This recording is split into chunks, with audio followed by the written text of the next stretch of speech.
The engine is starting up. For launch. GC. Go. Got it. Go. Fido. Go. Prop. Go. GNC. Go. Max. Go. Eagle. Go. Ecom. Go pending final steps to cabin link check. 2, 1.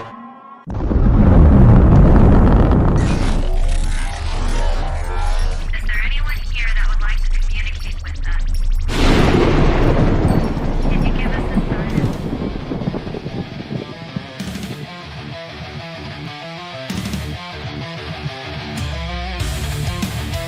Welcome to the Rift Nation Network, the RNN, putting a slide in your glide and a dip in your hip. Welcome to the mothership, the home of the travelers of the universe. With shows throughout the week, you can find us at Instagram, Twitch, Facebook, YouTube, Spotify, and more. Everything you could want, everything you could need right here, right now. From the paranormal to the supernatural. From comedy to the spiritual.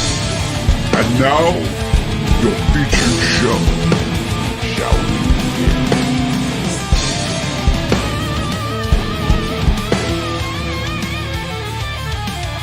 It's showtime, folks!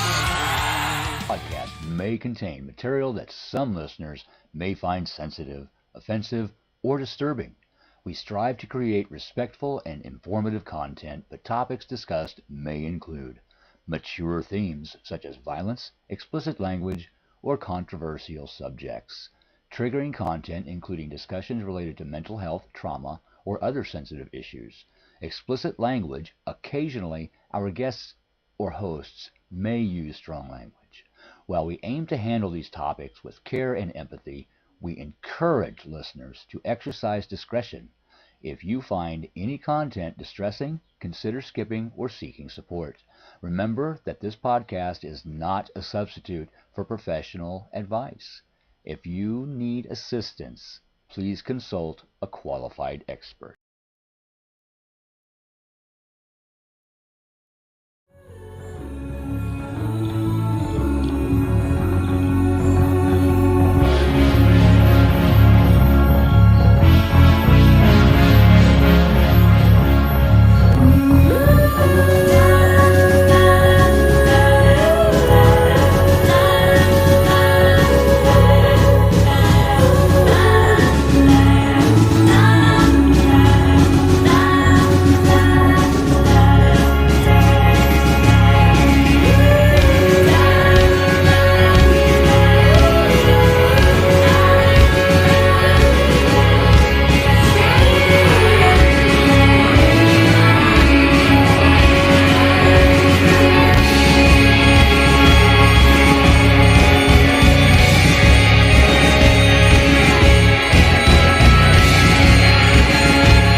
Good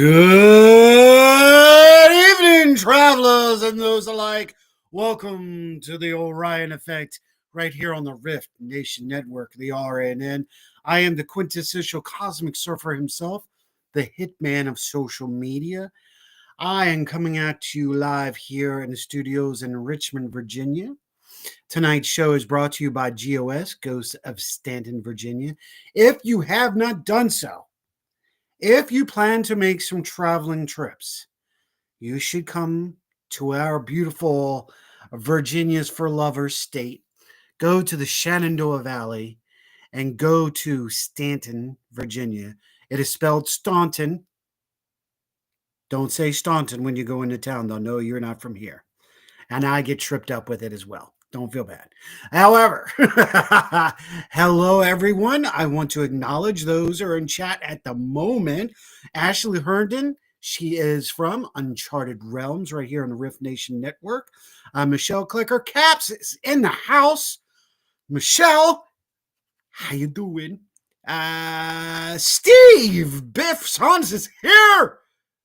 Biff is in the house. Brother Biff is here with us. Renee Cody, and we thank you so much, Renee, for what you do on a constant basis with welcoming new travelers, with getting us shared out, with taking care of the social media side. We cannot thank you enough for everything you do for us. Brother Ryan Jones, come on down.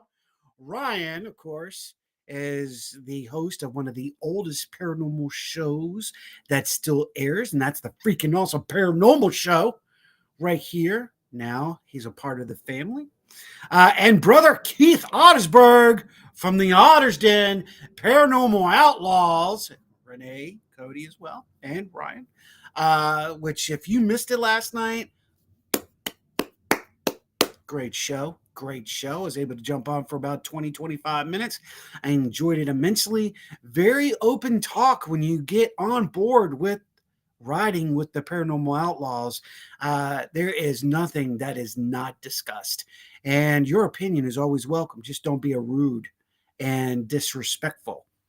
I didn't cuss. Look at y'all. Look at that. Wait. Heidi Goals in the house. The mistress of them all, the lady who can promote even the smallest little show and get them out and seen and about. Hello. Tonight we've got a great show as we continue to celebrate Things Network. This is a part of us giving back, okay? We are not in this alone. And Things Network has done amazing things for the paranormal and spiritual world. So we're giving them their due. We partner with them. We work with them. We work with UPRN. I know I look like Jeannie. Please bear with me. For those who are into the Pee-wee's Playhouse, I get it. It happens. It's something about the lighting. I don't know why it's reflecting. It was doing so great earlier. Now it's just like, ooh, I'm a ghostly form. I'm in my spiritual form. Anyway, so we're going to be bringing on Jeremy in just a few minutes. And I do have a special person with me. Now, I'm not sure if he's going to be all night because he can be quite talkative and insert his insight. But we will definitely have him introduce Jeremy in just a minute. I wanted to talk about a few things first. In all the shows, we're seeing a lot of things going on, and I'm going to be probably chit-chatting with Jeremy about this tonight as well. But there's a lot of change taking place in the paranormal, not just the whole world. There's different things that are taking place in the paranormal world. We're getting to the idea of understanding science a lot better than we have. And with that shows a lot of concerns. There's a lot of concerns of what's going on, both on the cryptoid, paranormal, and spiritual. So, we're growing. We're starting to understand, but we still don't know shit about the paranormal. Okay, and that's just the fact. We think we know, and we think all these people that are on TV and radio, such as myself, it would seem we know what we're talking about. I've heard the P word used, and I'm talking professional before anybody tries to get vulgar on me. And it's transcending in some ways, but I'm also seeing not good stuff happening. Rhonda Harris, the medium Rhonda Harris, is not with me tonight. She is doing a business trip, and she will be joining us back next Sunday as we continue our Things Network with the amazing brother from down under with another mother, Robert White. Yes, yes. And for the next cup is like, it's like a ghostly cup. I like this. It's kind of nifty, you guys. Go Hokies. So it's a wonderful world, but it needs a tweaking. It's true. You know what they say in Taoism, and this is something I use a lot, is what is seen cannot be wanted. If your family heirloom is in a cabinet locked away, nobody sees it, so they do not know it's there, so they do not want it. Something we should think about. Careful how much information you put out here on social media and to people who you think you trust, and to those people in your outer circles. Careful how much you give to people, because unfortunately in today's world they're all about taking and not a lot about giving, and that's the sad part. And we need to do this better. We need to give back better. Heidi, hello, Meta bumped me or something, switched over to YouTube. Oh, damn you, Meta, you bastards, you're doing it again. Hopefully we're still running on Facebook. I don't understand what the hell they're doing. Anyway, does everybody know what that is? It's time. It's time for the hit list. We're bringing it to you live right here, right now. Special shout outs going out. I agree. Yep. Y'all are all right. It's sad but true. Give an inch and take a mile. It is absolutely true. You guys, I'm going to go ahead and pop up the message relay so everybody can see who's saying what and where. And if you're on a different platform, you can see what they're saying. So here we go. It's hit list time. Miss Nelson, Linda Nelson. Good evening, madam. Keith, thank you, sir, for making that and letting us know that Facebook is still rolling. Might be one of the hyper threads. I don't know. Michelle's on Facebook. Michelle Clicker Caps. Yeah. I know Steve Biff's on. So let's get to it. Because we're not going to get to our guest. Not like I have a time limit or anything. But hit list time. Ding, ding, ding. Hit list. We want to say thank you to those from last week who were here. Sean Elliott and Courtney from HCP, Hill City Paranormal. Marty Siebel from Black Raven and GOS. Of course, Jeremy York, our magnificent guest this evening. Lois Clark, Michelle Klecker Caps, Cindy Waghorn, Irene Takama from Hana Japan, also Things Network. Chris Fox Roden. Chris, where are you? Where are you at, Chris? Absolutely wonderful travelers. Lisa Kirk, Mary J. Williamson, Things Network. Props. Mark Joe, and that's from the Mark Joe Show. Let's see. Joe Campbell. Joe Campbell was hanging out with us. If y'all have seen Joe on the show before, he's been on three times. Wonderful guy. Has an incredible bank of knowledge and thought. Biff Saunders is in the house. He was here last week. Jesse Pruitt. Jesse is from GOS, Ghosts of Stanton, one of their tour guides, and a magnificent, all of them at all the tour guides, from David and Rebecca and Lewis. Oh, man, to Marty and his magnificent daughter, who has just joined in the last year and a half, 2 years. Big Dave. Oh, man, what an incredible staff that they have at GOS. They will get you taken care of. Tickets are only $12. Get them now. You can go before. Look, let me continue this. I'll go back to it. Carlene Smith, Kason, a brother, sister, all around around the world. Brother Kev. And Linda Nelson was with us last week. To our special associates, if you will, those are Things Network, UPRN Network, Sacred Spirit Network, to Midwest Paranormal Soup, GOS, of course, and to our newest sponsor, if you will, the Light Club Curiosity Shop, right in New York. And you'll be seeing that at the end of the show on the new sponsorship video. To all those on the network who are constantly showing support, Ashley, Keith, Renee, Susan, Kristen, and Ryan. That's our hit list, and we're out for it. It just flew back in my face. I don't know. It won't go away. All right. So, with that being said, it's going to be a wonderful day. Michelle Welfong, hello, and welcome to the club. Hello. It's going to be an interesting night. I'm juiced. I've had a great weekend. A little bit of hesitant last night for dinner, but it was made golden at the end. So had a wonderful evening with my daughter. Got some new set of wheels. Yay, that's about time. And things are moving forward. Not stagnant anymore, moving forward. Y'all will see a little bit more changes in the network, of course.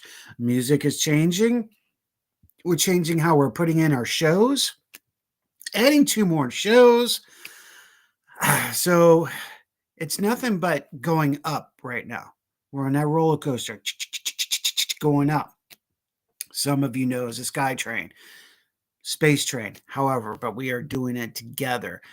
Before I bring Jeremy on, a little quick forecast, if you will. It is spring, and other than it being spring, what's the energy in the air? What's the energy in the air? There is motivation. There's forward movement. There's a good flow. Please don't block up your flow. It's the worst thing you can do right now. Keep your flow of energy moving. Let it keep going. Stop questioning yourself. Look inwards. Look to your past for your answers. Future's in the past. There's a reason for that statement. Because sometimes our, how do we say, lessons are there. Do we continue to redo them, or did we learn that lesson? Progression is forward, progress. That's right. Exactly. So let's continue to keep moving forward. Yes. So on that, I think I'm going to call on an old friend. I do believe I am indeed. Oh.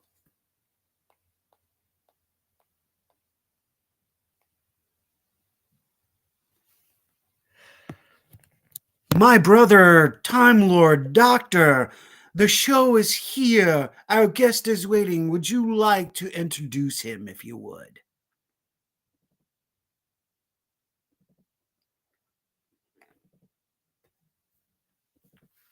Ah, the time has come. Let's make this moment extraordinary. Clears throat. Ladies and gentlemen, boys and girls, and all you curious souls out there, welcome to another thrilling episode of the Orion Effect. This evening, we step into the unknown, the uncharted, the realm where tech, mystery, and innovation collide. Our guest tonight is someone whose name has become synonymous with pushing boundaries and connecting minds.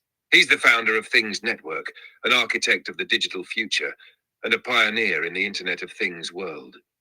It's not just about technology with Jeremy York. It's about changing the game, rewriting the rules, and unlocking doors to a new era of connectivity. He's here to enlighten us with his wisdom, his passion, and his drive to build a smarter, more connected tomorrow. So buckle up, travelers. This is going to be an adventure. Jeremy York, welcome to the Orion Effect. We're absolutely thrilled to have you. Exhales dramatically. How's that for a cosmic entrance? Ready when you are. Beautiful, Doctor. Thank you, and have a wonderful evening. I may call on you later. That was pretty cool. Always a pleasure, my friend. I'll be right here whenever you need me. May the stars guide your path tonight. Until then, Gallifrey falls no more. Gallifrey falls no more. My brother from another mother, how are you? If I'm being honest, I'm actually really tired right now. It's been a long weekend. What's been going on, brother? Just a lot of stuff going on. Writing, everything, family, and all kinds of work that needs to be done. It's just, I literally just had my supper, my first meal of the day, right before the show. Don't you hate that rushing when it comes to shows? Yes, I do. It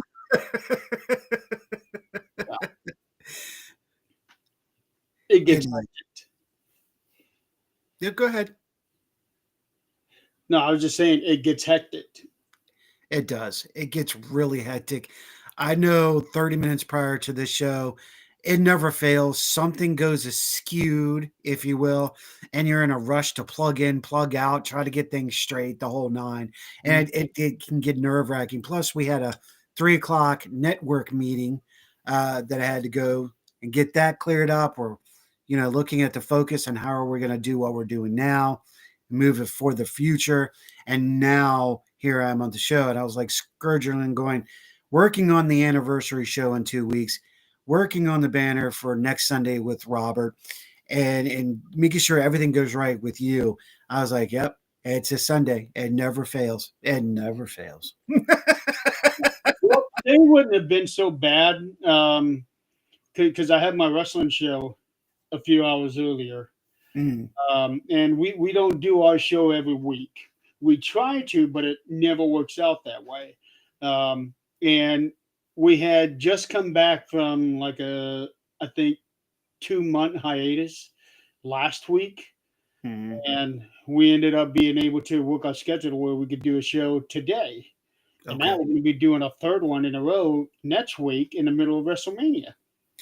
So, those who are in chat, we want to thank you for being here. Those of you who are tuning in from Rumble or from Twitch, from the other platforms, we're both wrestling fans. So, we're probably going to do some wrestling talking too. There'll be some paranormal and some network talking.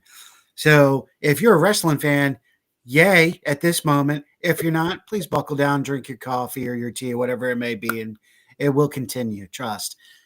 Dude, what in the hell is going on? It is like a bombshell out there of crap in the wrestling world. You are not kidding. Right now, the hottest thing going, well, it's debatable between the two, and both of them are the main events both nights. Yeah. And Donald and I were talking about the big story is going to be what goes on with Roman Reigns and Seth Rollins and CM Punk and Paul Heyman. What is going to go on there? I've got my suspicion, and it seems like a lot of other people think that that's going to happen as well, that everything is going to go in Seth Rollins' direction as far as Paul Heyman goes. But that's different. Yeah, the way that they're doing things is really hard to tell. But sometimes what they have been doing these last several months is putting little bit of tidbits out there, just tiny little details that if you're not paying attention, you're not going to realize it until 6 months later. It's like, oh, I remember them doing that, but I didn't think anything of it. Kind of going back to old Crockett ways, right? Yeah, and now it's like you've got to pay attention to everything. So I'm doing that not only with that storyline, but also the whole thing with Bailey and Lyra Valkyrie. What else? There was a few others that we were talking about. But okay, what's your opinion about Valkyrie? I don't care for her. I think she's stiff. She might have been in wrestling for her, but she is so over dramatic. I just don't care for her.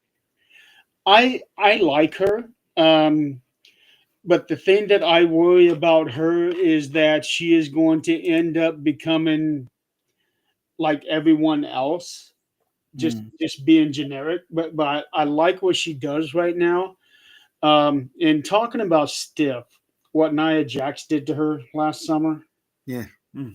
that Mm. even if your stomach was empty, she was going to empty that out. Yeah.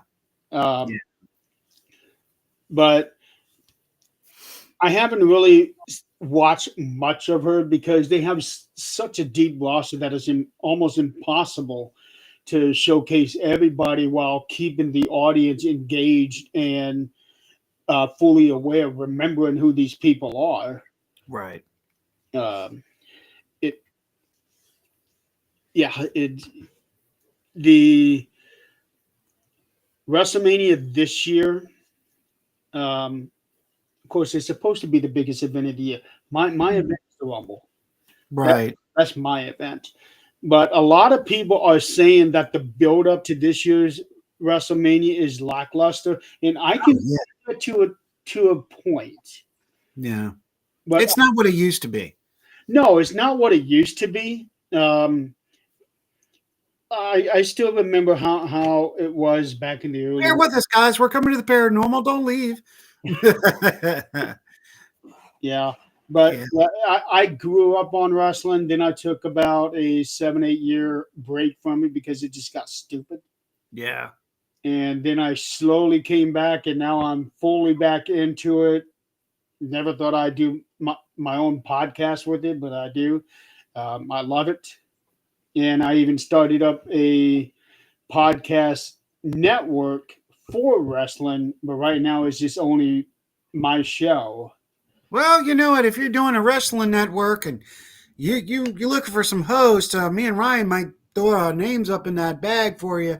Just saying. Just let me know. Real quick, and then we'll get off the whole wrestling issue. Dude, AEW is going to shit. They're falling by the waistline. I think they're trying to pick the ball up, but I think it's too late. What's your opinion about that? I don't watch them, but I do catch clips on YouTube or Facebook, wherever, and it seems like everything that they show, something terrible happens. The clip that I watched today was FTR, and they were getting ready to do a pile driver to Tony Schiavone, and the timing of everything is off. Yeah. The timing of that little thing there. I haven't seen one good thing, to be honest, from AEW. They try to do good things, like for example, Sting's retirement match last year. Okay. Then Darby Allin does that crazy spot with the glass, and I'm thinking, okay, first of all, this is pay-per-view. Yep. You don't want to kill yourself on pay-per-view. Right. Unfortunately, we've had people die during a pay-per-view. More than one. Yeah. Two, this is Sting's last match. The focus needs to be really on him. Which is what I didn't understand. Right. Yeah. And probably the most important thing is the position of where the glass was. Instead of being center of the walk aisle, it was more over to my left. And when he went through it, a lot of glass went into the fans. Yeah, that's the other thing that got me. Yeah. With you on that one. I think they're careless. Tony Khan's becoming very careless. No, he's not becoming careless. He's been careless from the beginning. Well, true that. You know what? Touche. You're right. But Touche on that one. and it's pretty sad because Cody really is the one who started the whole thing. It's just that Tony is the money, but Cody was the one who built it. And you can see that now that he's left. That's the sad part. From when he was there to now, and the time his departure to now, you can see the direction of this company. It's gone to crap. Right. Well, hey, so let's take that in an interesting direction, Jeremy. Of course, you are the founder. That's another thing, Renee. That's another thing that kind of pisses me off too. Yeah. When I found that out a couple of days ago. That's not right. Now, you know, I think that's absolute bullshit. I'm going to call it as what I say it. I think that's bullshit. They talk about the unforgiven door, and yet Triple H or Paul Levesque, whatever you want to call him, he's trying to work, but then again, I know there's an intent behind what he's doing. All right, they want to rule all of wrestling. They've made that clear. However, give and take. But here's the thing. I think Tony Khan is not letting Sting do it because of what happened when they inducted DX into the Hall of Fame. When Billy Gunn, because he was signed with AEW, Tony let him go, and then you saw what happened there. Yeah, they trashed him in front of everybody. How fucking rude. Yep. Well, all right, business is business. And let's move that into this point of what we're talking about here. I know I use that foundation for promotion with the Rift. Changing character, changing up shows, making sure everything's up to vibrant and moving forward and trying to make things more interesting year, seasonal, whichever it may be. How much has wrestling business influenced you on how you've done the Things Network, or has it? It hasn't, to be honest. Perhaps maybe I should have. But as far as Things Network goes, I just kind of focused on what had happened in the previous administration, I guess I could call it. We'll go with that. The old network that I was on and actually ran. Mm-hmm. But there was so much. I can't even call it shenanigans. That's just a nice thing. I said there was a lot of shit going on, a lot of shady things going on back behind scenes, dirty politics, things like that. And there comes a time where you say enough is enough. Like what Owen Hart used to say, enough is enough, and it's time for a change. Yeah. Well, that's where the Hitman came from, was Brett. So I feel you. Yeah. But the thing is, when it comes to leaving the network, I was actually the last of my crew, the 13th Dimension. I was the last of the crew to say, okay, it's time to go. Because Scott was the first one that wanted to go. Okay. And then Tim and Crystal shortly thereafter said, you know what, we're done with this thing too. Yeah. But I was holding up because we were doing a convention. Unfortunately, a very poorly planned convention. Just put it that way. Nick went to it. So it was there that I announced to the owner, who had made me at one time the CEO of the network. Mm-hmm. Then downgraded me to general manager once he realized that CEO basically runs it and can overrule whatever the owner wants to do. Yeah, pretty much. Yeah. Yep. Yeah. So I got downgraded to general manager. I thought, you know what, whatever. But at this event, I said, you know what, I'm going to leave. I am leaving this thing. It's already been planned. I am leaving this thing. Wish you well, yada, yada, yada.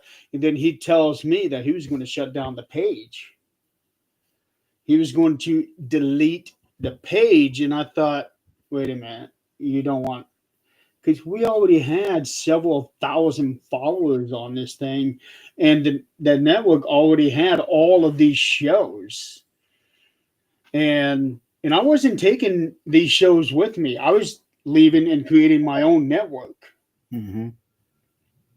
And then I was like, well, if you're going to shut down this page and you're going to leave all of these other shows stranded, just give me the damn page and I'll rename it if you want to take the name away, because he was already saying that network's name was a curse. Okay.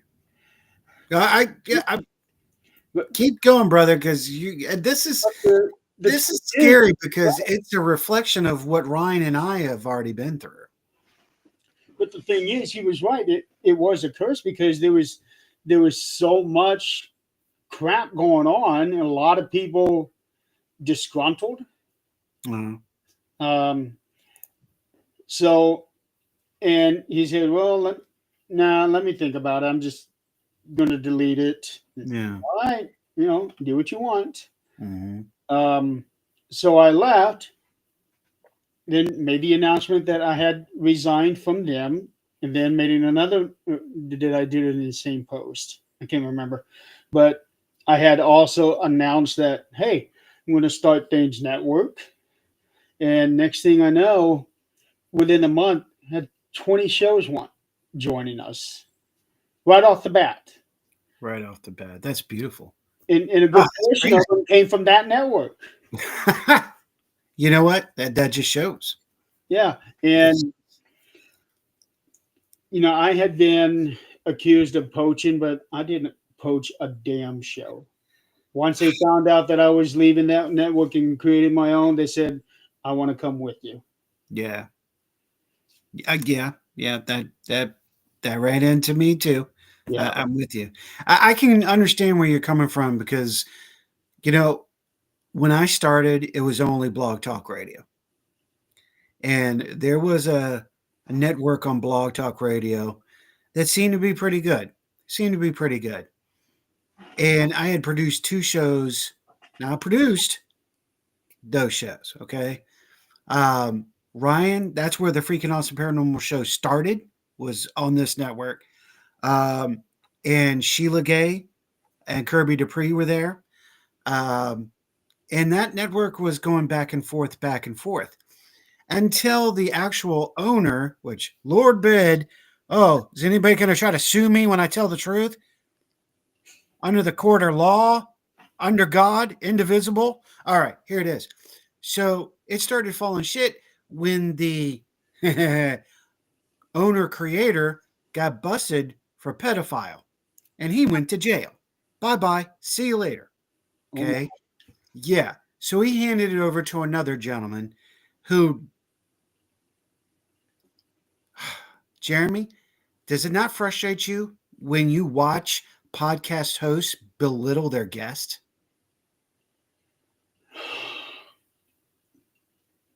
Does it not make you just want to reach through the screen and pop him in the forehead? I have. Oh yeah. I have actually seen something like that before. Mm-hmm. But it wasn't exactly a host belittling the guest. It was a host jumping onto another host's show and literally taking over to the point where that host left the show, left it running, and this other guy and I forget who else is in there. Then they started talking, and neither one of them had control of the show. Yeah, because the board was locked, right? The live was so those 2 left, and now all of a sudden you just see this background and show's going live. And I had actually gotten a call from one of the staff members saying, look, he's doing it again. This was his final straw before I removed him from the network. Right. But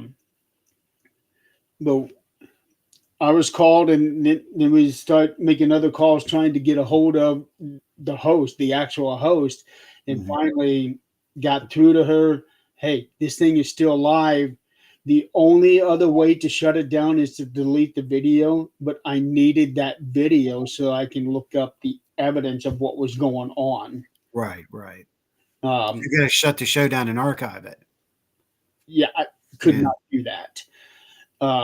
So finally, I think after about 10 minutes, she got in, shut the show down, and then I was able to go in and download it and see for myself exactly what was going on. And I'm thinking, yeah, we're done with him. Yeah. What garbage. I know. The ego sometimes is outstanding. And see, folks, it's not just the paranormal, it's everywhere, it's in everything. We have to take a stand against it. That's the thing, is standing up to people with this personality and saying, nah, not today, not in my park, and not in my yard, not happening.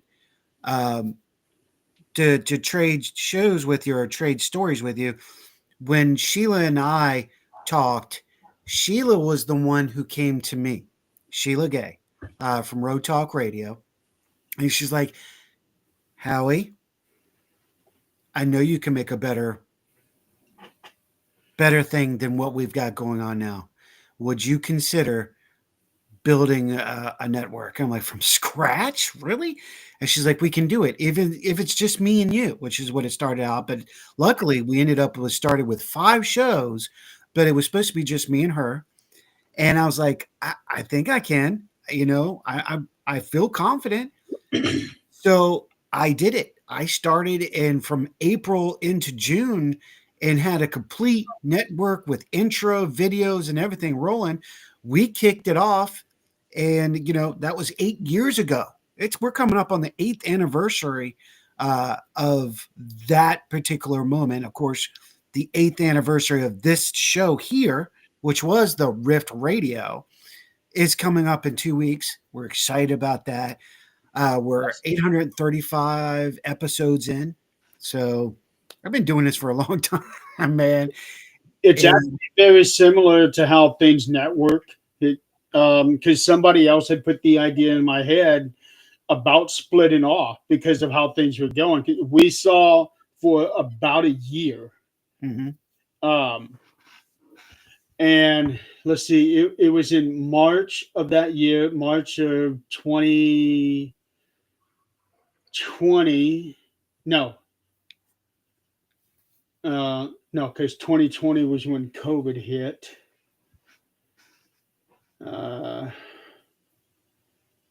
So 19, no, that can't be right either.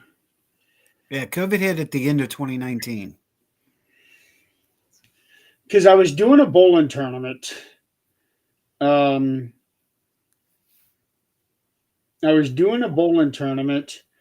I was on the phone with the other co-hosts, my co-host for 13th Dimension, and I had asked the question, "Hey, are we in this too far?" Because of what was going on, right? And she thought, you know what, maybe we are. And then later, I was talking to another member of that network who was something like a staff member, but not really, more of like a financial backer. Okay. And she approached me about doing my own network because she knew I could do it because I was already running that network. Right. And I was hesitant to even accept the responsibility of running that network because I had literally just been brought on.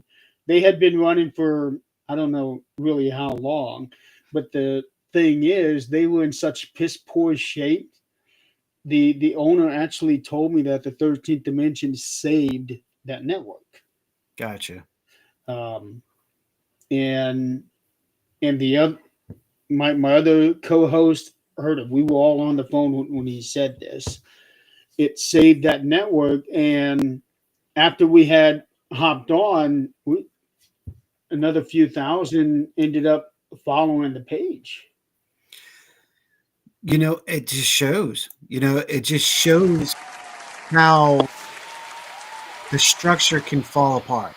Okay, if you don't have the right people in the right position, it's not going to click. It's not going to work. And if you have a non-determined individual at the head of the helm, you're going to go down. That's basically what happened. So I mulled on it for a while, and finally, okay, let's start our own network. Mhm. And then right after we start the network, I got hurt on the job. Is that when it happened? Yeah, because the network launched. Not the page being created. The page had been created had actually been created a few years before that. Okay. It was called Things Network, but it was structured differently. It had nothing to do with podcasts. It was like what the Taps family is. Oh, wow. Okay. So what I did was I took that and converted it to Things Network. And then the original Things Network became Things Family. So now people are going to think, oh, you stole the name from Taps. Bullshit, I did. Yeah. No. I had named it Things Network specifically because I did not want to name it Things Family, like I'm copying off of them. And lo and behold, it ended up being that way anyway. Right. So Things Network, the first show launched Friday, October 29th, Okay. 2021. And then Thursday, December 16th, 2021 was when I got blown up on. Yeah, I was gonna. I didn't know if you were willing to talk about that, because I don't know the whole story. I came in and met you a little after everything that took place. What happened, man? So I work.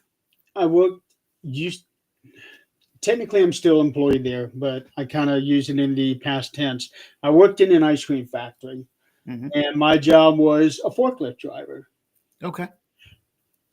Now, what I did was not just taking things off the rack and sending them to the different lines what they order. Another one of our jobs was to maintain the peanut room. Okay. Are you familiar with the drumsticks? I am very familiar. So the peanuts on them. Mhm. The room that we were in charge of it's a 2,000-pound bag of peanuts, and we put this on a chute, and the peanuts drop down into this tank, and then those peanuts get sucked up and then thrown into the air to the pipe above the ceiling and travel to the line that they go to. Okay. So we have had to, in the past, it took about 4 hours per bag, and then we changed it out. Then they added on another line that was using the same kind of peanuts. So now we were going to 2 hours per bag. And 2 hours may sound like a while, but it's like 15 minutes to us. Right. Yeah, I can see that. So I go in there. It's that time to change the bag. And I'm looking down into the tank. There's a little sight glass that you look into to see how full or empty the tank is. The clamp on it failed, and the sight glass blew up in my face. And it is roughly about that big around, Okay. maybe a little bigger, and then about that thick. And it smashed me in the face, and that it's a piece of plexiglass. It broke into 4 pieces. Okay. One of those pieces we found 2 days later embedded into my upper lip. Okay. Yeah, because my mustache at the time was so thick, nobody saw it. Right. So the plexiglass literally shattered this side of my face. Okay. Fractured both of my orbital sockets. I don't know how well you can see, but I got a scar from here coming all the way down across. Right. My nose was split. My nose was obliterated. My jaw was broke. I had a fracture going across my upper jaw. Mhm. Oh yeah, I should have been killed that day. I should have been. Um, but I got a hard head. I was about to say, so did they? So you had So issues. this scar right here was from a surgery that I had 10 months later. Okay, all right. Wow. Because the original surgery that I had, my cheekbone was sticking way out. Yeah. The original doctor that put me back together, granted, he saved my life, Right. but he put me back together in such a screwed up way that my cheekbone was out to here. Mm-hmm. And after 8 weeks of my mouth being wired shut, when he took because the TMJ broke, Right. I had to Oh, wire my mouth shut so that could heal, right. fuse back together. Mhm. When he took the bands off, I couldn't open my mouth, Oh. but maybe that much. Oh. Well, We have been through some shit, brother. one way of putting it, yeah. Yeah. Holy crap. So for 4 months, I couldn't eat anything. Mhm. I was on a solid liquid diet for 4 months because the way that he put me back together, there was a bone back there that was keeping my jaw from opening. Okay, so it kept it locked. Yeah. Oh. Then on top of that, my muscle was trying to flex. So trying to force my jaw to open and it hurt. Oh, I bet it did. It did. I can chuckle at it now, but Mhm. back then, oh no. You did not want to be around me when my jaw tried flexing on me because it was so involuntary. I had no control over it. It's like how sometimes say your bicep just automatically just flexes. Yeah, It was like that. man. So to date, I have had 12 surgeries, um, and I'm still not done yet. Still got work on the nose to do. Well, you know what? You've come a long way. I was I'm bringing this up is because your integrity to get through all of that and still and doing what you're doing right now it's just outstanding. It shows your character. It shows you know your personal code. You know, and I more people need to know about that because you have been through some adversity to get where you're at right now. And The first few months, people wouldn't have thought that. really, I, yeah, the first couple of months, I was miserable. well, It was like, holy shit, how do I get through this? One person was actually afraid I was going to kill myself, but I never made that threat or anything like that because number one, I've got too much shit to do. I don't want to die. right? I like the way you just said that. We got shit to do. Right. So I'm not going to do anything that's going to put that in jeopardy. Right. Yeah. So, and it was also during this time. Well, actually, mostly was when I was I was in the hospital for almost 3 weeks. Now I'm starting to put everything together about everything in my life. You know where my priorities laid, Mhm. and I come to realize, you know what, the paranormal really is not that important in my life. I got And you. some people would consider that blasphemy, especially those that try to latch themselves to celebrities and things like that. Yeah, parasites. But I never I never looked at the field that way. Yeah, I may have created a network and this, that, and the other, and all of that. I'm not doing it for the money. I can give a shit. Well, I don't want to say I can give a shit about money because you got to live on money. Yeah. Those of us, we actually put our money into this. Well, I can actually say I've never spent a dime on Things Network. Good for you. Um, How did you manage that? I have never seen what some of the other networks have done, because they're always saying, "Oh, we're pouring all kinds of money into this," and for what? It's the Facebook page. Yeah. Um, Oh, you mean doing the Facebook lives and stuff like that? Yeah. Now, Okay. granted, I do have a domain name for the network. Mm-hmm. That's like $10 a year. Right. I don't consider that pouring money into it. Mm-hmm. But all I care about is giving a platform to people who like to do their shows, and I give them free reign.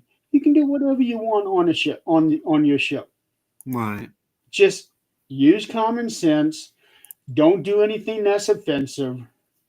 Don't do anything that could potentially have the page deleted.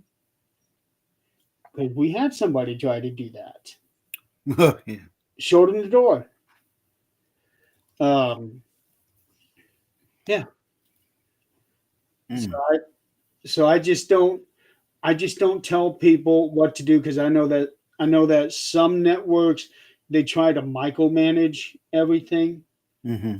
and I have actually heard some go to specific. Okay, you cannot do this, you cannot do that. Like, for example, didn't want anybody smoking or drinking on during a show. Mm-hmm. Who cares? They're in their own homes. They can do whatever they want in their own homes. If they choose to smoke on the show, why should that bother anybody? I see your point there. The only downfall of that is the only reason I say that, and Susan's put that there as the network program director, it's because YouTube will flag us on alcohol and tobacco use.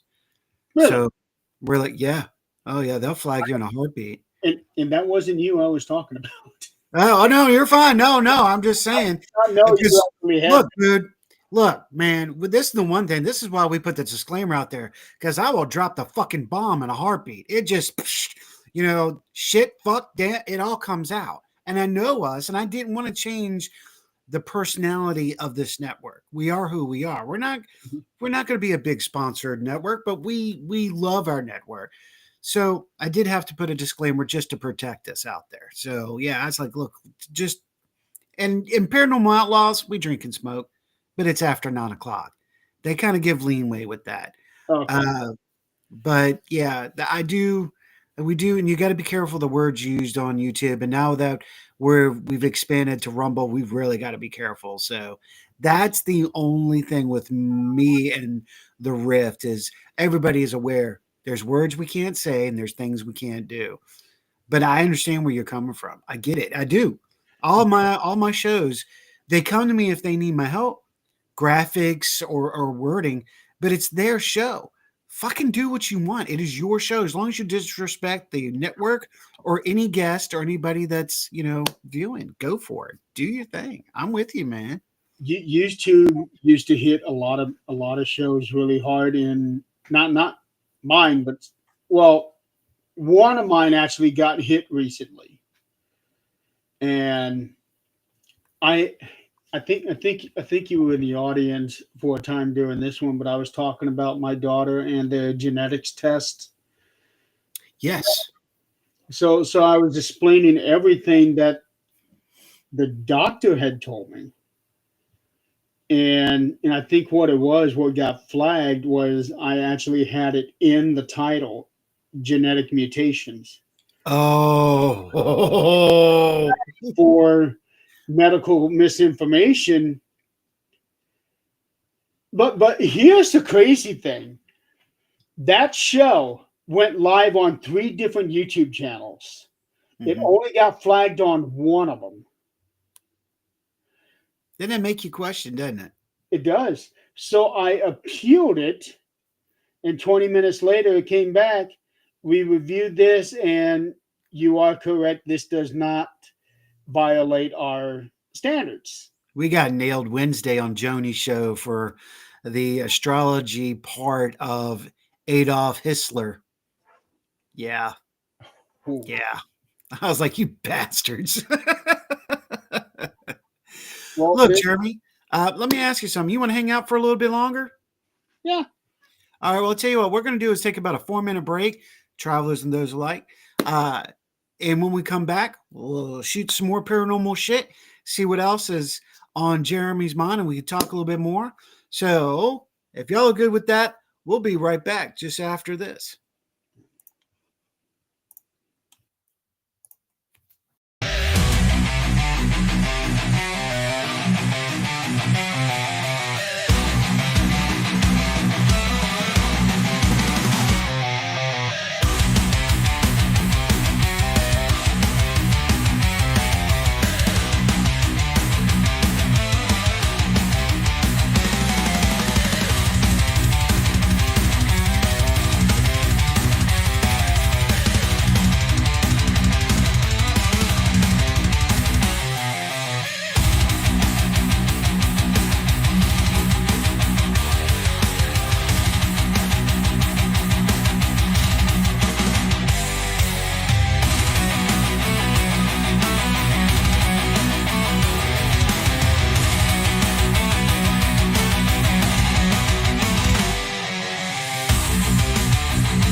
And we are back here with Jeremy York, the founder of Things Network and the host of the 13th Dimension.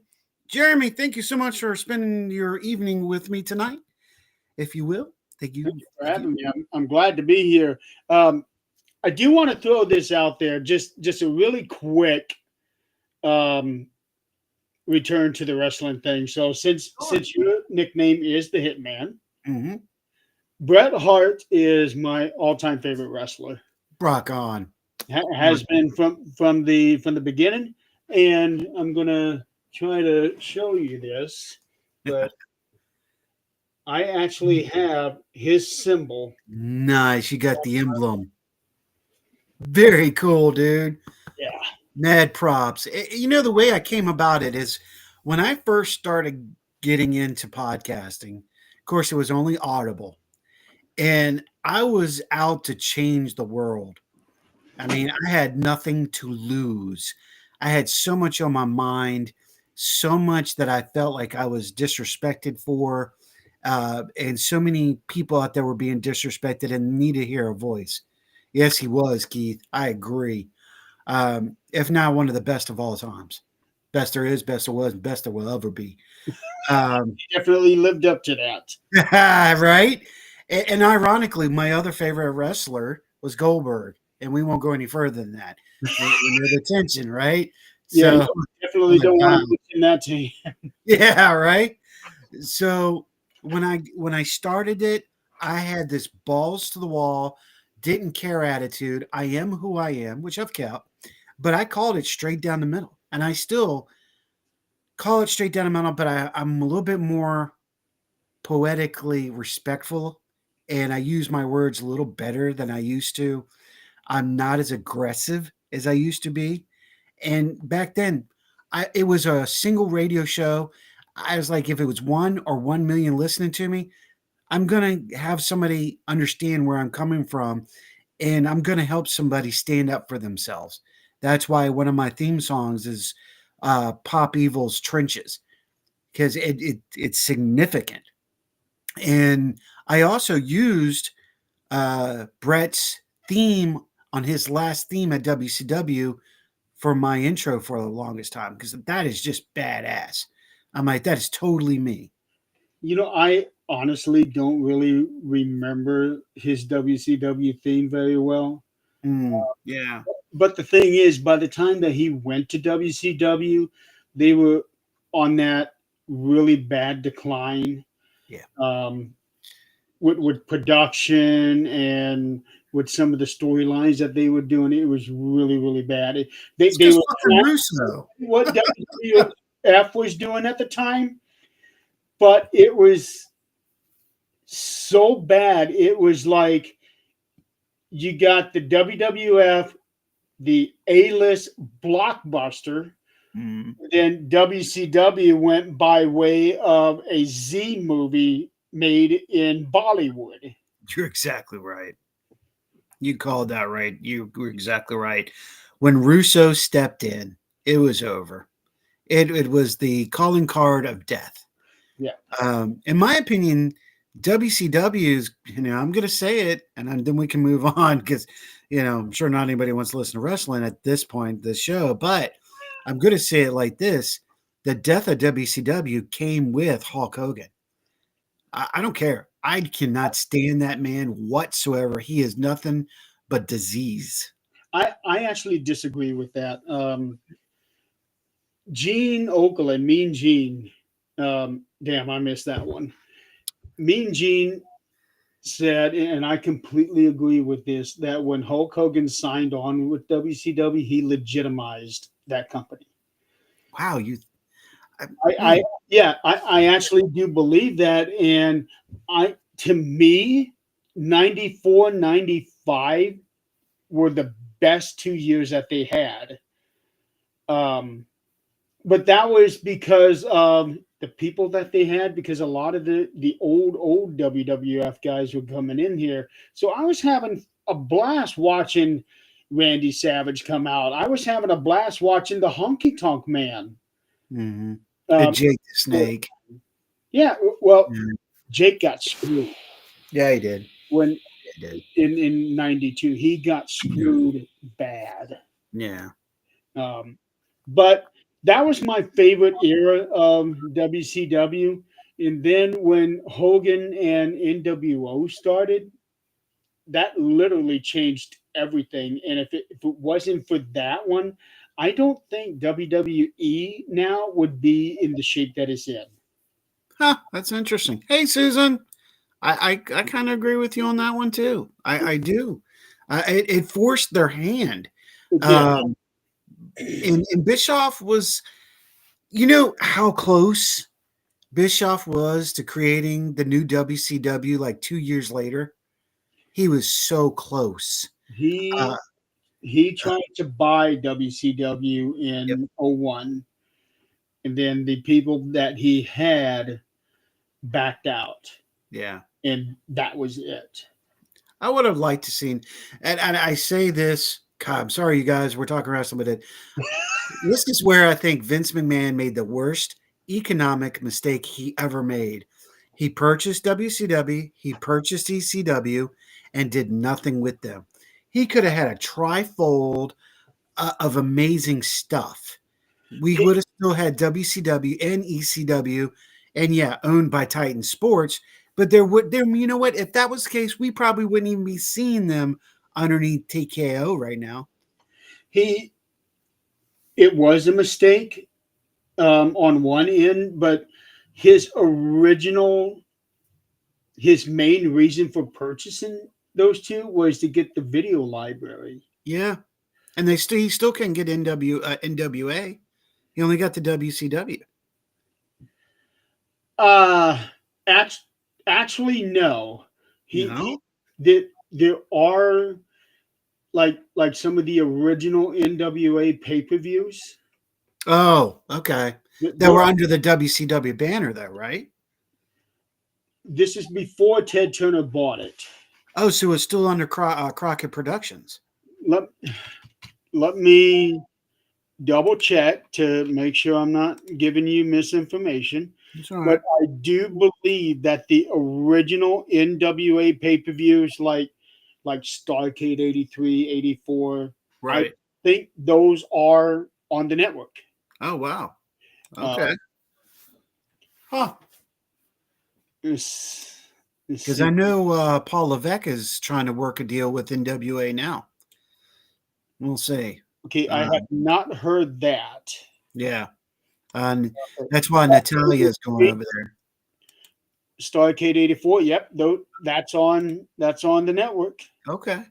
All right. Well, the I other stand oldest would have been Halloween Havoc. And I actually won on a Halloween Havoc marathon last year. Mm-hmm. Okay. Halloween Havoc 89, yep. And that was before they changed the WCW. So yeah, they have the video library from that. Okay. And when I was watching Halloween Havoc 89 all the way to 2000, in 99, all of a sudden there was a severe production change. Yeah.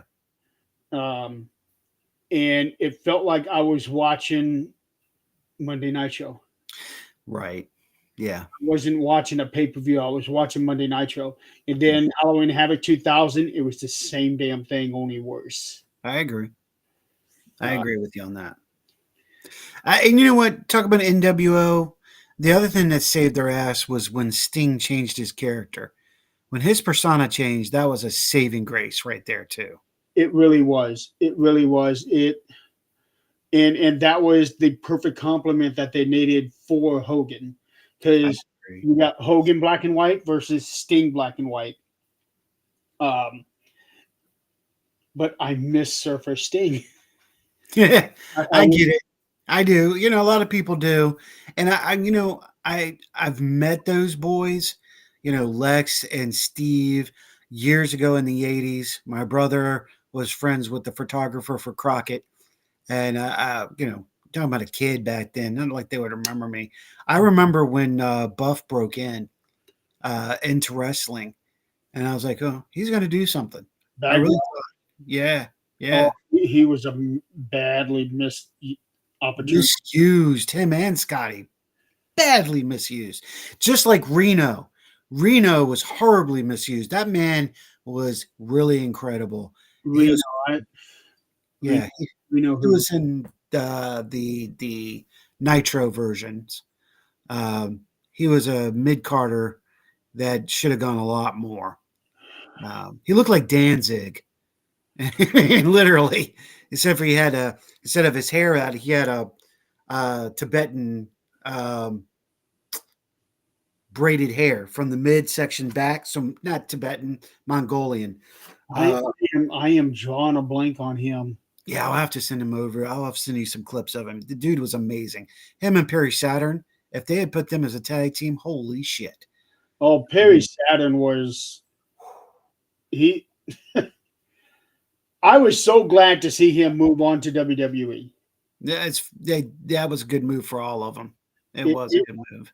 it was, but he moved to WWE, and then all of a sudden, it's like Perry Saturn became the Marty Jannetty of the Radicals. Yeah, because he started doing stupid shit behind the scenes, from what they said, and he was getting punished. He even talks about it on his documentary. He's like, he was getting punished by the upper staff for. Yeah, And I'm like, that is not one man I would want to mess with. He was legit. He was a legit badass. I think he was a Marine. No. He was actually. Hold on, damn it! It was just on the tip of my tongue. He was. Green Beret. Yes. That's what he was. Yeah, he was 101st. So yeah. So when we say he was a badass, we're not exaggerating. No, he really was. So let's jump back into this real quick. So Jeremy, what got you into the paranormal, man? I mean, we've taken an hour and a half to get here, but now I'm like, I've never talked to you about this, and I'm like, how did this come to be? What was it that grabbed your attention to pull you into this crazy world we live in now? My first introduction was actually through the first season of Ghost Hunters. Okay. Grant, Jason, Brian. I still laugh at that Dude Run episode that they did. So I was at Walmart, and for everybody who knows me, I am a movie and TV series collector. No, not with being friends with Nick. He's seen my. Yeah, where is Nick? What the hell? Seen my collection. I've got a full wall. Well, actually, I've got more than a wall of DVDs. But I was looking for something new because I had seen everything already. What I had. Yeah. And at this time, I think Ghost Hunters was in their either the third or the fourth season. Okay. But the first season was out on DVD. I picked it up, and at first I thought it was just a regular TV show, like a drama sitcom. Right. It just had paranormal stuff in it because I love horror stuff. I love scary stuff. So I got it and popped in. It's kind of like Spirit Seekers up in Canada. You were looking for, it could have been spoofy, but it could have been real. It could have been, legit type movie style. Is that what you were talking? No, I thought it was an actual TV show. Okay. Like Law and Order or Monk. Okay. Like a Hollywood TV show. I got you. Okay. Then I popped in that first DVD and found out that it was not what I thought it was. And okay, well, I bought it. I'll watch it. I've already opened it up, and holy shit, these guys are helping people.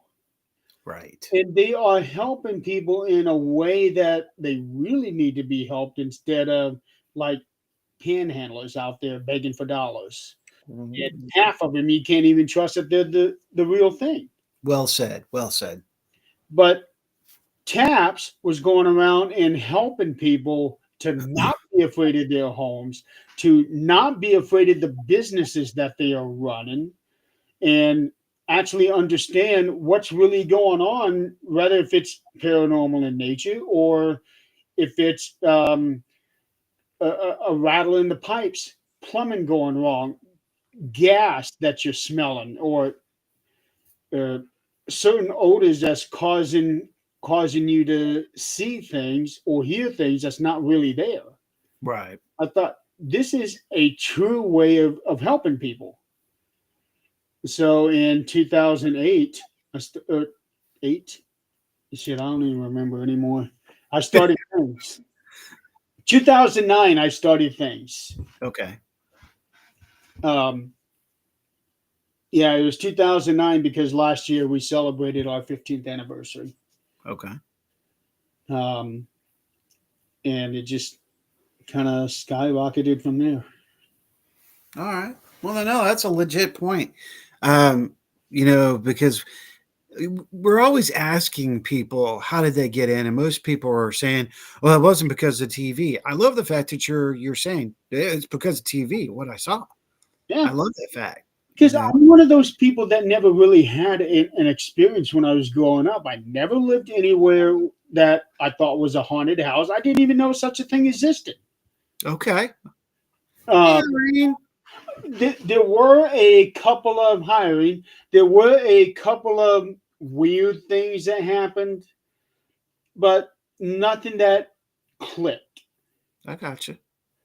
I never had any like psychic feelings or psychic knowing, none of that stuff. Yeah. So, in a way, that kind of makes me feel like that I'm the oddball in the paranormal field I because think it's a good thing. it probably is. Mhm. But I don't have that connection to the paranormal from my childhood like most other people say they do. I got you. But having said that, The pendulum swings. oh, it's going to swing this time. There are some people out there that I think are just full of shit. Yeah. When they say they had this or that. But you're going to have that no matter where you go. I'm going to be honest. I never had any of that crap happening to me growing up. I didn't even have my first paranormal experience until a few years after I created the team. Wow. Okay. Yeah. So let me ask you this: since that's the case, do you think maybe why we're getting evidence now is maybe because of technology, maybe because of manifesting? The legitimate evidence, possibly. Um, I think another reason might be because people are opening themselves up more Okay. to this thing, Yeah.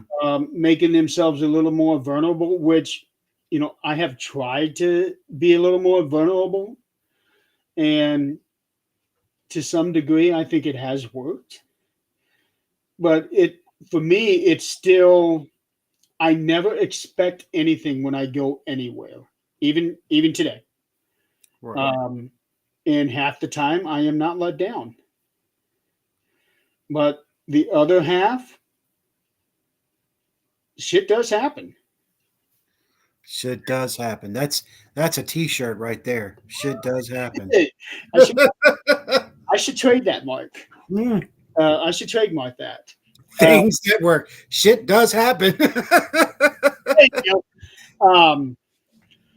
But it's there is no one, and nobody will ever convince me otherwise. There is no one that gets activity every single time they go. And there is absolutely no one that faces a demon every single place they go. You tell me you faced 20 demons last year, I'll tell you you're full of shit. I got something for you on that one.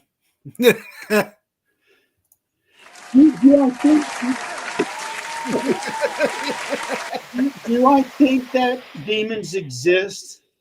I think so. Yeah. But do they exist in the way that people make them out to be? Okay, Keith says he had two. And how long, Keith, have you been doing this? If you told me you had two in the last year, no. Two in the last 20 years, absolutely. I can buy that. Well, wait. Do you believe that there's a difference between demon and daemon, or do you believe in daemons? I actually don't really know what a daemon is. Okay. I've heard of them, but I don't really know anything about them. And Keith says years. So there you go. Yeah, there it is. There it is, right there. Me, I have been doing this for 15 years. Not one. Yeah. Now, I have come across a few things where they try to act all big and bad, make themselves more than Sure. what they And really malicious and are. malevolent. Yeah. Yeah, and Right. and my opinion is it's no different from an actual live person trying to be all big and bad, all full of shit and that in a bag of chips. Lord knows we've been seeing that a lot in the last 3 years. You're right. No. We've been seeing A lot that of since that in the last 3 weeks. Yeah. Um, but I have come across some things where, okay, people get scratched. I, hell, I've gotten scratched. Mm-hmm. Um, Now, I think there's something suspicious about it because I did not discover my scratch until the next day. Okay. Um, and where we were at, it was a haunted house attraction. Okay. It was a haunted house attraction. So tight quarters. And I Mhm. thought, okay, I bumped myself somewhere and got this scratch on my elbow. Right. Then I found out that another person on the team had a scratch as well in the exact same spot. Oh wow. Okay. So I Yeah, thought, that's interesting. okay, maybe there's a little credence to that. Maybe. So, but like I said, everything was tight quarters. If I bumped into this thing, maybe she did too. There you go. Yeah, I mean, there's always that possibility, right. and I respect you for that. I respect you for saying that because it's fact. I mean, look, nowadays we've got public investigations, we've got special investigations, we got this, that, and the fifth, and we're just not going to encounter, in my opinion, what we think we've been encountering. Now, I have been with Ryan for quite a long time, off and on, for 12 years. Maybe longer than that. Sorry, Ryan. It's definitely longer than that. But, we've encountered some crazy shit, Old Ryan. right? But we've encountered some crazy shit. But we started at a location that was never investigated. And the Virginia scientist asked us to come there because she knew they were there. She just wanted verification. And Lord, did we get it, and did it train us?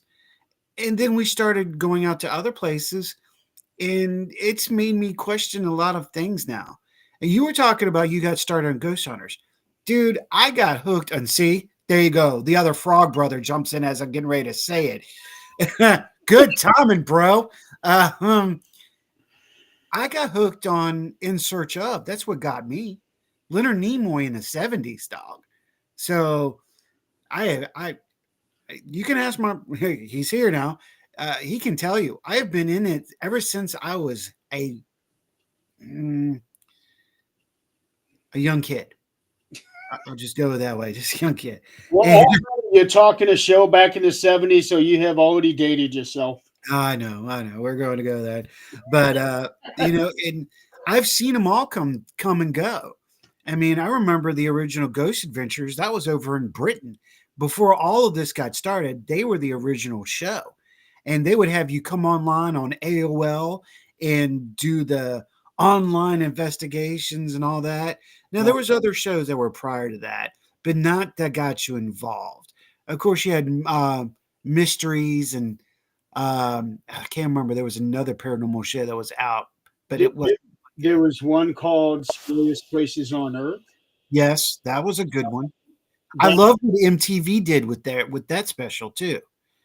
When they had the people come in and they made it a paranormal challenge, that yeah, and they wear these camera things all over. I remember yes, the one specifically that I remember was in one of the castles over in England, okay, and I can't remember which castle it was, but I remember it was the wife of the family, hmm and she was scared shitless, screaming and running. yeah. Oh, Uh, that was the couple challenge. this is a group of them. hmm There's like 6 or 7 of them, and they were all running around this castle. Okay. Because I thought you were talking about the couple challenge that they had too. There was a paranormal couples challenge that had the same gear and all that. I thought No, that's no, okay. Gotcha. no. This is where they would bring whole families Okay. to the castle and outfit them with all these cameras. And I'd be thinking, how in the hell can you walk around with all that crap on you? Yeah, especially these days. I mean, if it's legit equipment and all that, and I was using to get legitimate, I would do it. I mean, I've come up with some crazy ass designs. Peril helmet. I've thought about a suit, something to deter them, kind of make us cloak to them, so we can get more response. Now, I've got some. I had a book about this thick of shit, man. Yeah, it was coming up, and the camera's right there. Yeah, It's like I can't even see anything. yeah, yeah. It was said to be careful while camping. You would run into a crypto or a Bigfoot. Yeah, that's true. Dad would warn us about that back in the day. There's a lot of Bigfoot activity in southern Indiana. Yeah, there is. Yeah, You got a lot of cryptic out there. Um, we're starting to see a large number here in Virginia. So supposedly we had a. It's now considered a cryptid, but oh man, when was it? 1930s, oh, 40s. Cherubusco, which is about 35, 40 minutes away from me, had this big ass turtle. mhm. It's called the Beast of Busco, Okay. and it's like a. Do you remember Tokra from Teenage Mutant Ninja Turtles 2? Yeah. The big Yeah. snapping turtle, about that size. Oh wow. Okay. But it was, Oh, hold on. I don't mean to be rude. yeah. Let us not be rude. Those two, I just ignore them. Well, here's the thing with that.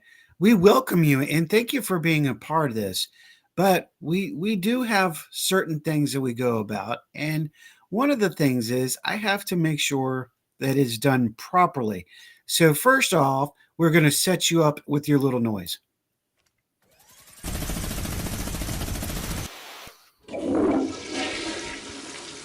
And goodbye. Nice knowing you. Thank you. And have a nice day. All right, please continue, sir. Oops, something went wrong. Try reloading the page. Oh, now it disappeared. Yeah, that's because I just booted him out. Okay. It out and flushed it down the cosmic toilet. So the Beast of Busco was seen one time by some farmer and has never been seen since. Okay. But the story lived on to today, to where they actually have some sort of I think of a festival. Mm, Beast kind of of- like Mothman. huh? Kind of like Mothman. Yeah.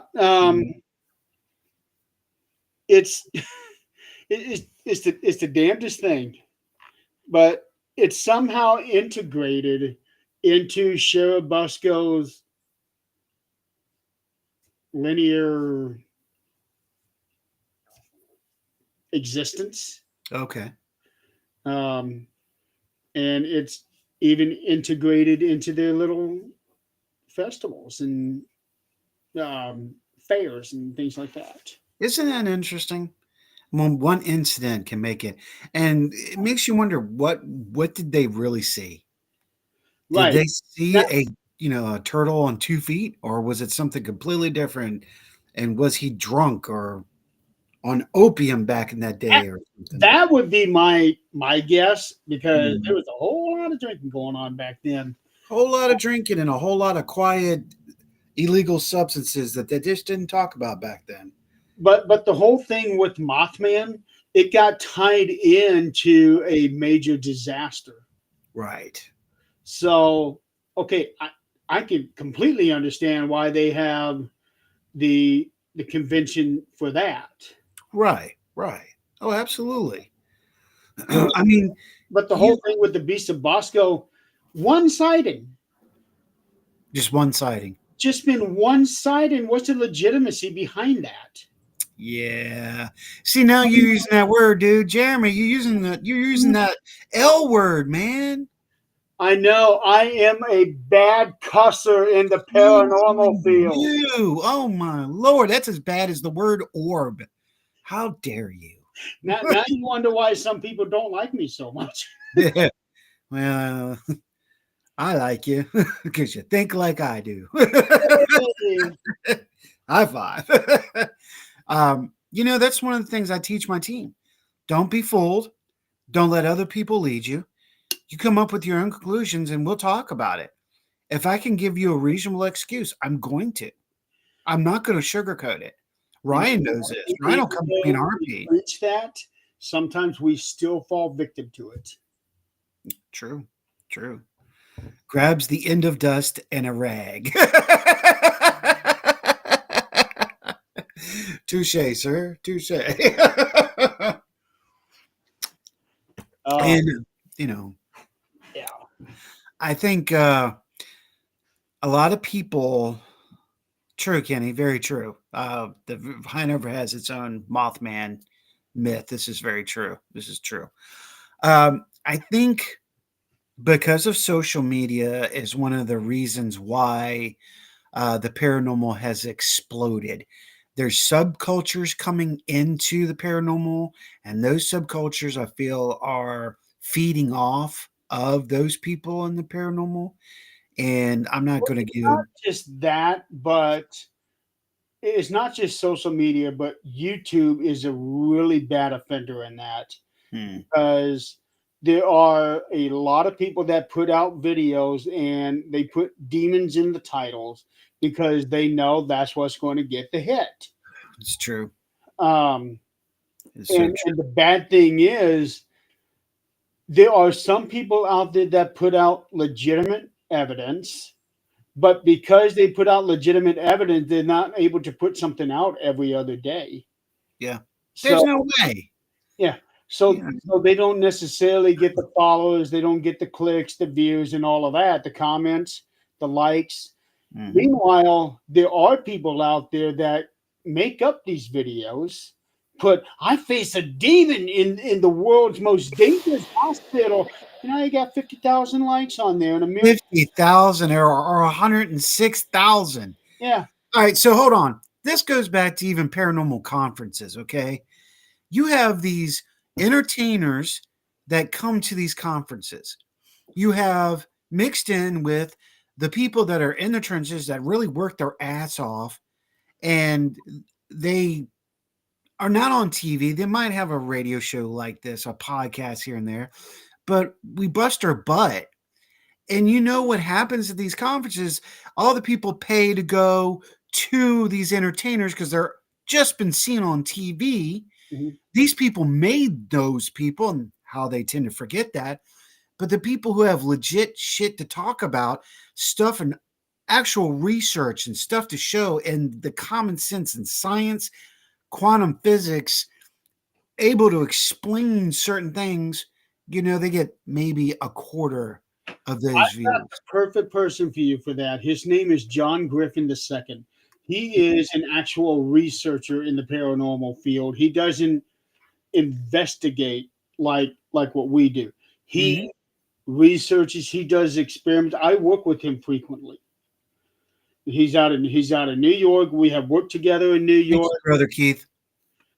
Vermont, Pennsylvania. We had worked together a lot. He's come over here. He's a dear friend of mine. He does all of this research. It's groundbreaking stuff, but people just don't pay attention to him. Send me his name, brother. Send me his name. I'd love to talk to him and bring him on the show. I really would. I will. I think more people need to be seen that. The people in the trenches need to be seen now, and the entertainment needs to be thrown to the side. All the people, here it comes, bang, bang. I told you, this could be what got me in trouble. The fact that these people created the entertainment stars, have made these people so they go see these people. But the people who actually do the work know their knowledge, have the thought in quantum physics, have the ability to understand parapsychology, cryptozoology, yet it be in psychology or sociology, being able to bring in and bringing truth to it. People don't want to know the truth, brother. They don't want to hear the truth. They want to hear Here's what I have been fairy saying tales. about people that have been on TV. Just because they have been on TV, that does not mean that they are the smartest people out there. They are the best investigators. You know what they are? They were just good enough to get themselves on TV. Right? They knew somebody at the same place at the best time at the best rate. Yeah. And, whether if you're on one episode or 10 or whatever, and then it ends and nobody comes calling for you to be on another show, you're still writing that little bit of time that you spent on TV for the next several years, banking on people to get you for conventions and speaking conferences when the truth is you're not all that. We've seen that how many times, Jeremy? We're How many still, people are like that? we're still seeing it. Oh, and okay, my soul sisters live in Folks Run, Virginia. They were on when Ghost attacked. She had an incredible story. And she refused to do that. She refused to put herself on a pedestal or be seen because of her story. She just delivered her story, is exactly what she said. She's like, yeah, I can go out there. And they have their own paranormal team, or had their own paranormal team. But they said, well, we're not going to do that. Look at these people. I'm like, amen. I mean, these are two women that I've had hours of countless conversations about either the situation or about ufology or about paranormal in general. I love these two to death, Debbie Alexander and Elaine, her sister. And man, it's crazy. It really is crazy. There are a lot of people that have had true experiences that live it every day. Michelle Wilfong, she was just on here. I try to go after people having paranormal experiences right now, and I try to help people right now. A lot of people have stopped doing the private homes because they claim this, that, and the fifth. Well, I'm not a paro junkie. I'm a paro researcher. I'm here to help people. It does frustrate me when I see all these television shows. Now, I've got some good friends in the entertainment. I don't want to dog it completely. All right. I don't. There's some good people out there that have worked hard to get on the entertainment side and all that, but I'm just not one of them, man. Hey, what's up, Dover? One of my dearest friends, Eileen Jones, was on the first House in Between documentary. Yep. And she doesn't ride that 15 minutes of fame or however long she was on the thing. Right. But at the same time, there's a reason she doesn't try that. But that's not my story to tell. I hear you. Look, Dover said that they talk about scientific equipment, and the truth is they have no idea how they work or what they measure. Thank you, thank you, Dover. Damn fucking Skippy. They said it right. Damn, I'm just gonna I'm just gonna put that on a fucking t-shirt right there. Screenshot it. So yeah, no shit. That is it right there. And a lot of people have no clue what they're holding or what it's used for. And that's why I created G3 with Sean Elliott to try to, it's not a paranormal 101. It's a paranormal interest. Let us explain this to you.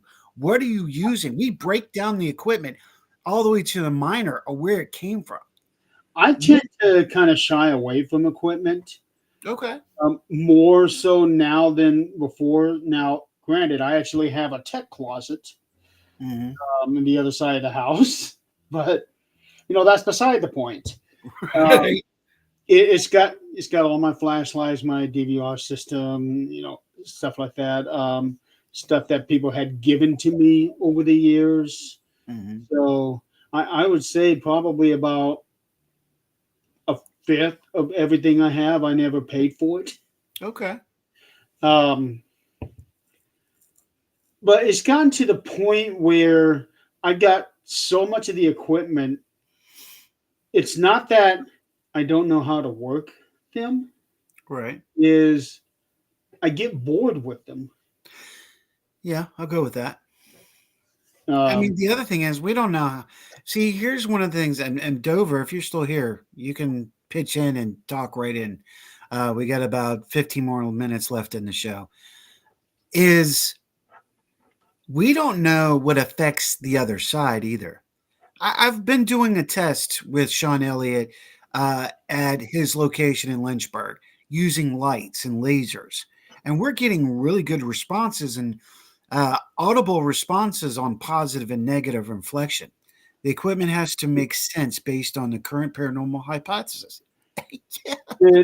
the thing that I have that really affects the other side, and it's a negative effect, Mhm. is the dog whistle.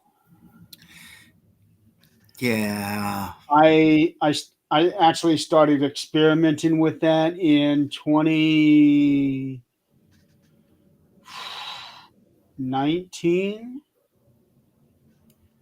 I think it was 19. Experimented with the dog whistle, and every single time that I have used it, one of two things happen. Either they get very aggressive, where the first time that I used it, I had somebody with me, no longer on the team. Um, he got severely scratched to where it was drawing blood and he was bleeding on the back of his neck. Okay. Um, or it just kills everything for the rest of the night. You are not going to be getting anything for the rest of the night. You know what I found out that the other thing is along that goes along with that is true bells, not your jingle bells, not that. A real bell will do the same thing. I found. I've Really? gotten the same results. Yeah. Okay. Yeah. I have never tried a bell, never thought about a bell. But the reason I was going for the dog whistle is because some dog whistles are to the frequency to where we can't even hear them. Yeah. Frequency. Yep. And I thought maybe if with the EVP sessions that we get, we don't hear the responses, but we get the responses on the recording. Mm-hmm. What if I use a dog whistle to try to communicate somehow on their side? Never even crossed my mind Mm-hmm. that it would hurt them. And John Griffin was the first one that I told about, outside of my team, Mm-hmm. because of his experiment. And hey, I got this theory. Try it out when you do one of your things. So he did, and he actually did an EVP, and some of the responses were, "Why are you doing this? That hurts. Please stop." And I thought, wow. So there is something that we can do that affects them. Yes. Yes. Let me bring up Dover real quick. It says, question of the day. How do you make a piece of equipment to detect the paranormal when you have to have a working understanding of what it is you are trying to detect? Bravo. Bravo. Bravo. Hold on. You know what?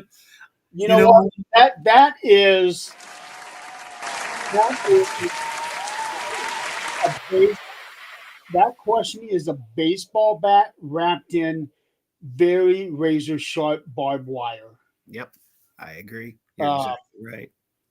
See, that's the thing that I like about some of the independent um, independent builders because they are experimenting and trying to see, what they do. They may have an idea of what they want to accomplish with it, but Mhm. it actually does something else. Um, and there are some really good builders out there. One of my dear friends, his name is Brad Webb. He's actually a member of Things, but he also has his own paranormal thing called Crack Skull Paranormal. Okay. He's actually one of those guys that has given me a lot of stuff free of charge. Nice. I actually threw money at him one time and he threw it back. Yeah, he won't let me pay for it. I'm like, dude, this shit's costing you money. Right. Not that much. I'm going to make a point here, and we've started to do this. Okay. Michelle says, do you ask spirits permission? I've always asked permission to record or share. And you know what? We never thought about that. I never But have. yes, I'm going to tell you what. Try it, Jeremy. Try it. Because we have started doing that in the last 4 months. We had a huge discussion about this. And now a group of us in our circle are doing this. And we're getting better responses of asking if they'll communicate. Can we communicate comparatively to we're just going in and how old are you? Who's here with us? It really does. I do have two things to kind of add to that with what Michelle was talking about. One was, well, not necessarily asking for permission. One was an experiment that we were doing that I actually got off of John. It's almost sort of like a trade we did there. I gave him the dog whistle. He gave me the laser pin. What we did for a short time was long exposure photography. Yeah. Old school. Yeah, but what we did is that we take a laser pin and kind of go back and forth during the photography, Okay. and we would tell whatever is there, if you can appear here while I am doing this, we might be able to get a photograph of you. Mm-hmm. And maybe even get like some sort of a dimensional break. Like a portal. I gotcha. Yeah. Well, no, not a portal, but when I'm saying like a dimensional break, I'm talking like a 3D dimension where you can be able to see the form and how far No. away from the wall you're standing. That would be a capture of a hold on. Daggone it. My brain just went. It is a Almost like a capture of capture of manifestation. thank you. Thank you. Yes, exactly. And the other thing is kind of ties in, but sort of like a reverse. John tried this at Wildwood. He was going to use the dog whistle. And instead of, can I do this with you here? It's, you know what this is going to do. I would urge you specifically, I think it's Dr. Hendrick, one of the doctors that resides in this hospital. You know what this whistle would do. I'm going to give you 10 seconds Yeah. to leave the area so that you don't get hurt by this. Nice. And then he would do it. Okay. And it seemed like somehow in his data shows that the doctor actually did leave the room. Well, just because we are audible too, I'm going to read this out. Robert says, of course, that's my real blood brother. Awesome show. Thanks, RNN, for Palm Sunday night show. If it feels chase, hey, that's a good one. Dover, I lean towards EVPs being electromagnetic, at least some of the time, simply because EVPs have been recorded in a vacuum where sound cannot procreate. Bravo. That shows testing. That shows the theory. That shows someone is actually doing the test in the theory. I love that. Yeah, I used to come up with all kinds of different different experiments to try out because I get bored with doing the same damn thing every time. Oh, I'm with you. That's why in the last 2 years I've only done 5 investigations. I got you. So when I do go, I try to make them count. Yeah, I like that. Make it count. Yeah. Exactly. Brother man, we're like 5 minutes into the show of tapping off my time. Talk about the Things Network. What do you got going on? What shows do you have? I will say right now, we do have Robert White coming next Sunday, hanging out with us.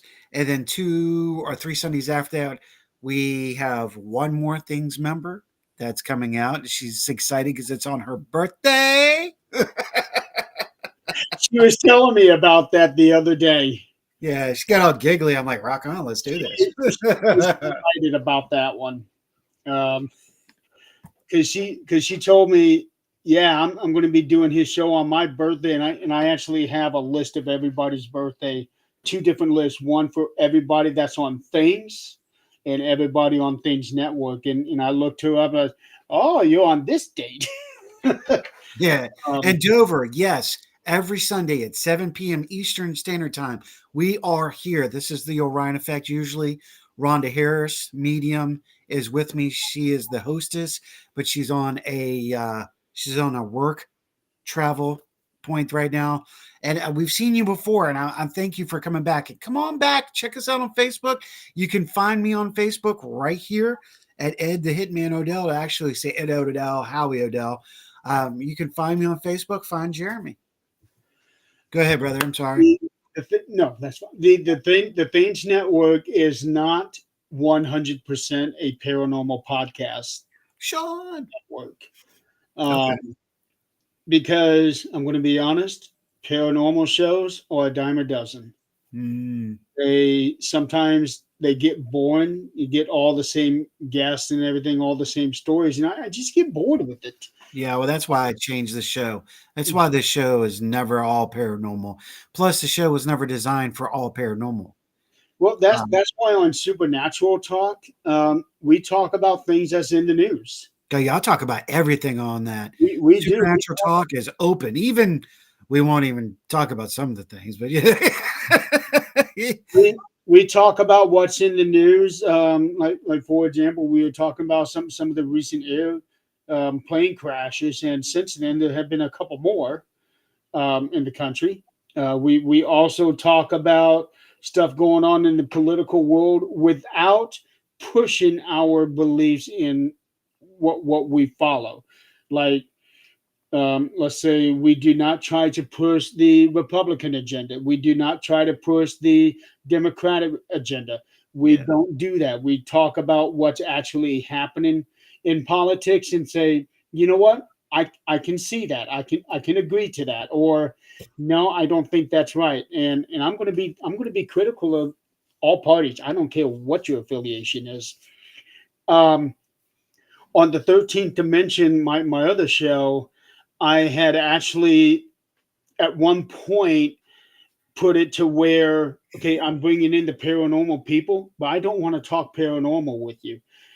Ed, what is the other side of you that we don't see? What are your hobbies? What's this? So I did that.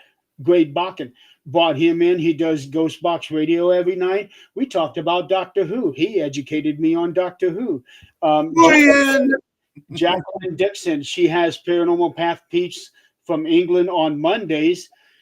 She does theater. So I brought her on the show, and we talked all about her time in theater. On Tuesday nights, we have Fear Fans, which is Nick, Don, and Robert's a part of that. And they do reviews on horror movies, and they also do, on rare occasion, horror video games. Yeah.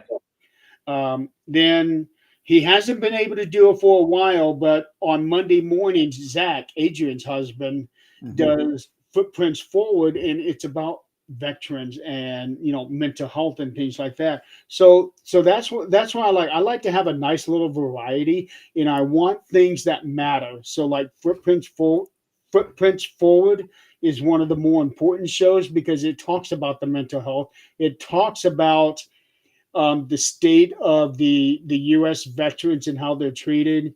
Yeah. Is poor, and things like that. So that's why I like to have these different kinds of shows because there is a variety. We had at one time talked about doing a paranormal cooking show, had been talking about doing that for years.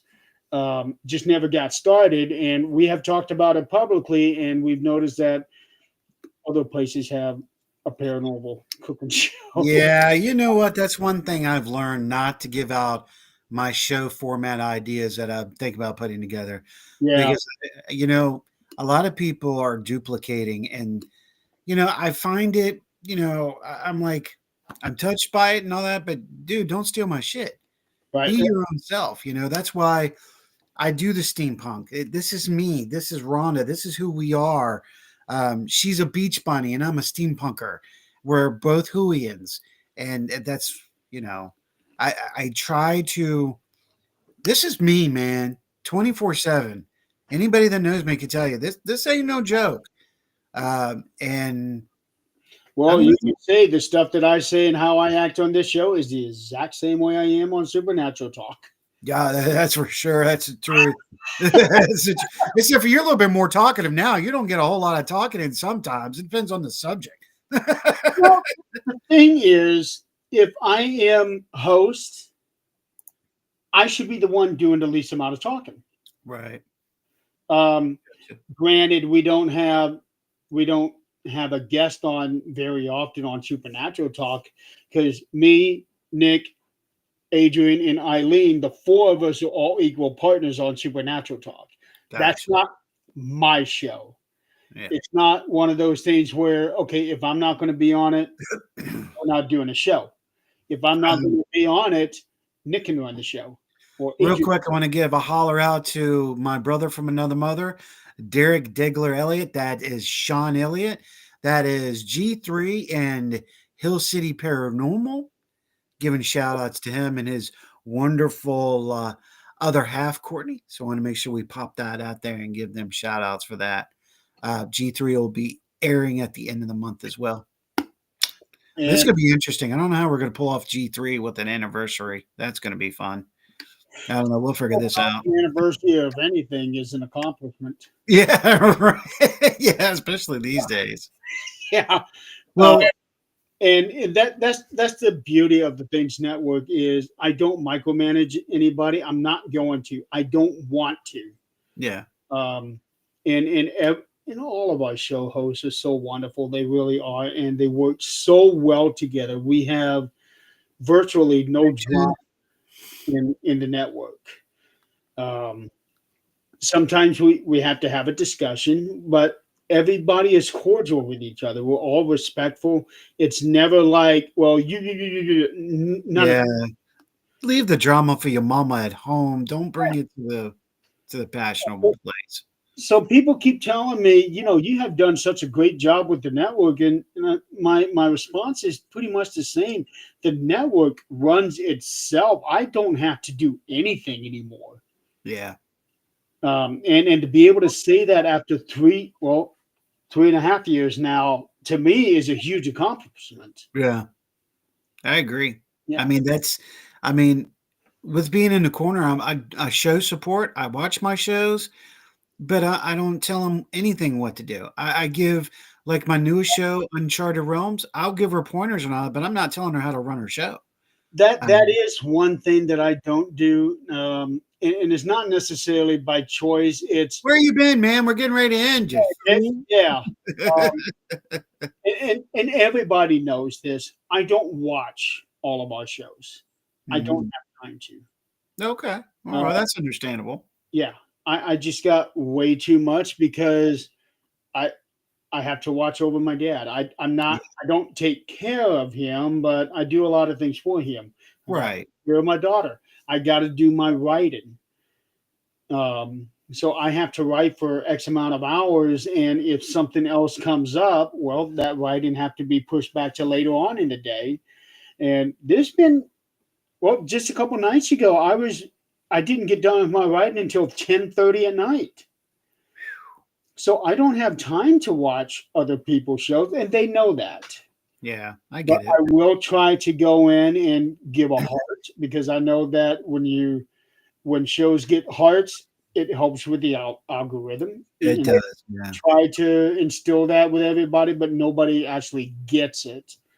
In other times where, okay, if I'm not doing anything at night, you know what?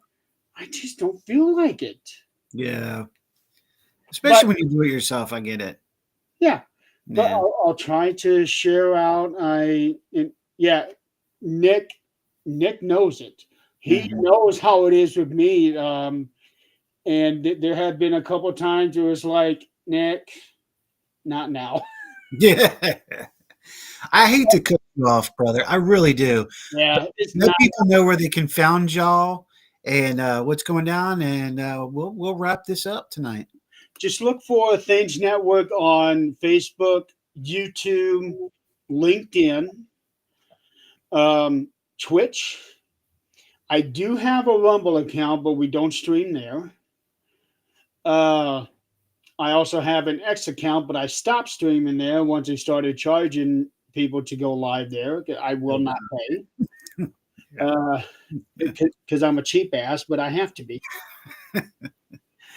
Screw I do plan on expanding the network. I do plan on getting a website to where we can eventually be able to go live on the website. Yeah. Because let's be honest, Facebook is not going to be around forever. I think it's on its way out. It is. And sometimes I wonder about YouTube now. That's why we got Rumble and their website up. Honestly, that's exactly why. So, Yeah. So that's why I'm going to be doing a website so we can be able to go live there. very cool. And that's where the money thing is going to be coming in. And that's Yeah, buddy. We'll talk more about that because I got an idea to help you with that if that's the case. Look, travelers and those like, thank y'all so much for hanging with us for the last 2 hours. I know y'all come and go, and we truly appreciate you being here. Give your prayers for safe travels to Rhonda. Jeremy, thank you so much for hanging out with me for such a long time. I appreciate you taking your time. I really do. for having me, and for everybody out there in the audience, thank you for playing along. Exactly. I'm not sure if we're doing Otters Den tomorrow night, so keep a look at that. But next Sunday, we have Robert White from Things Network. He'll be joining us, our brother from another mother down under, our Australian brother down there. We'll be chit-chatting even more about worldly paranormal events and spiritual things. That'll be, if you will. We'll go that way. Also, check out a lot of the other shows. Check out Tuesday night. You want to check out the freaking awesome paranormal show.